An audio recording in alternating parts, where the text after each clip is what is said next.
আসসালামু আলাইকুম everyone, welcome to my page Tania's kitchen থেকে। তানিয়া বলছি, সবাই কেমন আছেন? আলহামদুলিল্লাহ, আমিও ভালো আছি। আজকে আমি আমার গাজরের লাড্ডুর পুরো রেসিপিটা আপনাদের সাথে শেয়ার করছি। প্রথমে গাজরগুলো আমি খুব ভালো করে পানি দিয়ে পরিষ্কার করে নিয়েছি। তারপরও একটা চাকুর সাহায্যে গাজরের উপরের স্কিনটা আমি আরও ভালোভাবে ক্লিন করে নেব। এখন একটা গ্রেটারের সাহায্যে প্রত্যেকটা গাজর আমি গ্রেট করে নেব।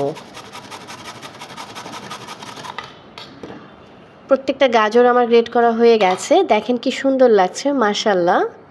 এখন একটা প্যানে আমি কিছুটা তেল, কয়েকটা ছোট এলাচ এবং দারচিনি দিয়ে দেব। এই সময় চুলার আঁচটা লো টু মিডিয়ামে রাখতে হবে। তেলটা একটু গরম হয়ে আসলে আমার গ্রেট করা গাজরগুলো দিয়ে আমি বেশ কিছুক্ষণ ভেজে নেব। গাজরটা খুব ভালো করে ভেজে নিতে হবে। এই সময় চুলার আঁচটা মিডিয়ামেই রাখতে হবে, না হলে গাজর থেকে পানি বের হয়ে আসবে। চিনিটা আমি আরও পরে অ্যাড করব। গাজরটা একটু ভালোভাবে ভাজা হয়ে আসলে এই সময় আমি আগে থেকে জাল দিয়ে রাখা একটু ঘন করে গরুর দুধ, সেইটা হাফ গ্লাস অ্যাড করব। এটা গাজরটা সেদ্ধ হওয়ার জন্য যতটুকু লাগে ততটুকুই। গাজরটা আমার সেদ্ধ হয়ে আসছে, এই পর্যায়ে আমি চিনিটা অ্যাড করব। দিয়ে দিব সামান্য পরিমাণ লবণ, এটা স্বাদের ব্যালেন্স বজায় রাখবে।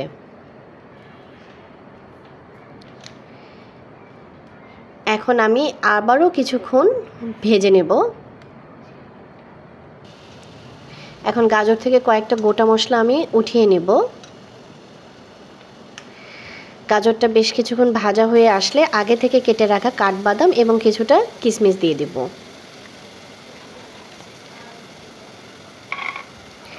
এখন সব কিছু আবারও ভালো করে ভেজে নেব। গাজরের মধ্যে যেন কোনো পরিমাণ পানি না থাকে। সব শেষে নামানোর আগে দিয়ে দিব 1 চামচ ঘি। এটা একটা সুঘ্রাণ আসবে, ভীষণ মজা লাগবে লাড্ডুটা খেতে। গাজরটা আমার ভাজা হয়ে আসছে। এই পর্যায়ে আমি ঠান্ডা করার জন্য গাজরটা কিছুক্ষণ রেখে দেব। গাজরে রয়েছে প্রচুর পরিমাণে বিটা ক্যারোটিন। এই বিটা ক্যারোটিন শিশু থেকে বৃদ্ধ সবার চোখে পুষ্টি যোগায়, এবং গাজরে রয়েছে প্রচুর পরিমাণে আঁশ জাতীয় উপাদান যা কোষ্ঠকাঠিন্য দূর করতে সহায়তা করে। এখন আমি আমার পছন্দ অনুযায়ী প্রত্যেকটা লাড্ডু একটু বল আকারে শেপ করে নিচ্ছি। হয়ে গেছে আমার গাজরের লাড্ডুগুলো।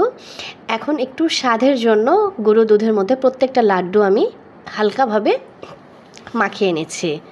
আপনারা এইভাবে করে দেখতে পারেন, বাচ্চাদের জন্য ভীষণ উপকারী এবং খেতেও ভীষণ মজার। আর আমরা বিভিন্নভাবে গাজরের এই রেসিপিগুলো করে খেতে পারি। সবাই ভালো থাকবেন, সবাই জানাবেন কেমন হয়েছে। আল্লাহ হাফেজ।